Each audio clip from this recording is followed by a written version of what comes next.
Hello guys, इस tutorial में हम क्लास 8 की एक्सरसाइज 2.2 का क्वेश्चन नंबर 8 सॉल्व करेंगे। Let's read the question.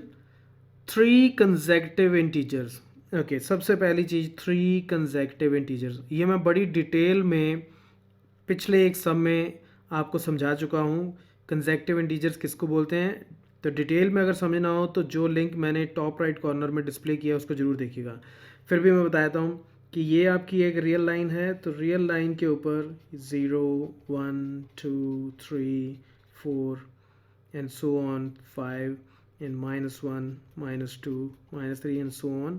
तो जो भी साथ वाला नंबर, दो साथ वाले नंबर, उनको हम एक कंसेक्यूटिव बोलते हैं। तो 3 कंसेक्यूटिव मतलब 3 साथ वाले नंबर, ये 3 साथ वाले नंबर या ये 3 साथ वाले नंबर, राइट।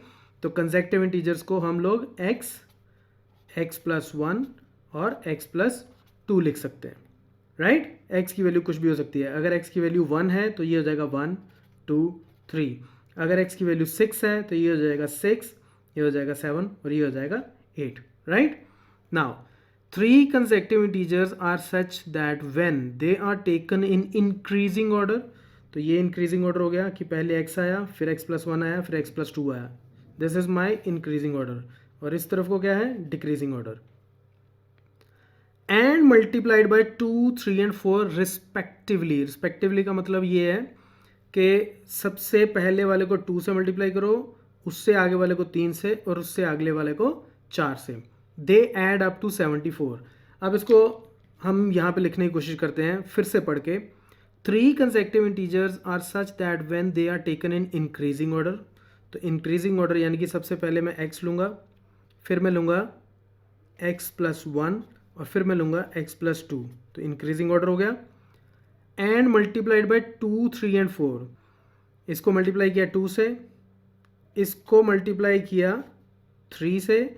मुझे ब्रैकेट में डालना पड़ेगा क्योंकि अगर मैं डायरेक्ट मल्टीप्लाई का साइन डाल दूंगा यहाँ पे बिना ब्रैकेट के तो वो 1 के साथ मल्टीप्लाई हो जाएगा, जबकि मुझे उसको मल्टीप्लाई किसके साथ करना है, कंप्लीट x+1 के साथ। सिमिलरली यहाँ पे इसको 4 से मल्टीप्लाई करो, तो वो कहता है कि इन तीनों का सम जो है वो क्या है, 74। इन तीनों का सम, राइट। तो मैं इसको अब यहाँ लिखता हूँ। तो ये कहता है कि x into 2 is 2x plus 3 times x+1 plus 4 times x+2 is equal to 74।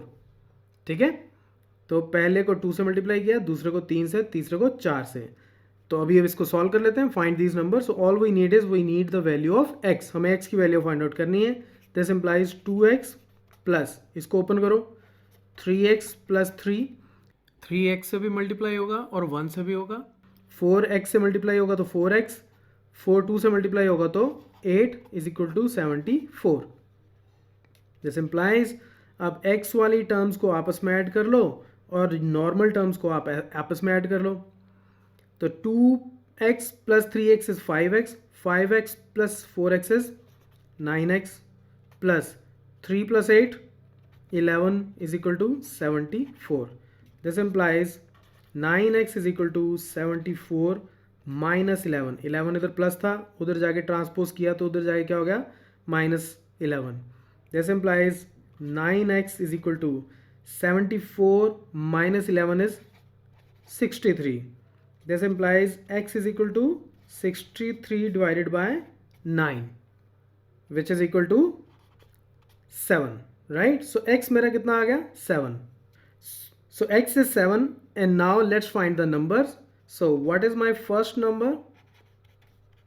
First number is x. Second number is x plus 1 and third number is x plus 2. तो x की वैल्यू क्या है, 7, तो ये हो गया 7। ये कितना हो गया, x plus 1, 7 plus 1 is 8, ये हो गया 7 plus 2 9। So 7 8 9 is your answer. So that's it from this tutorial. अगले ट्यूटोरियल में नेक्स्ट क्वेश्चन।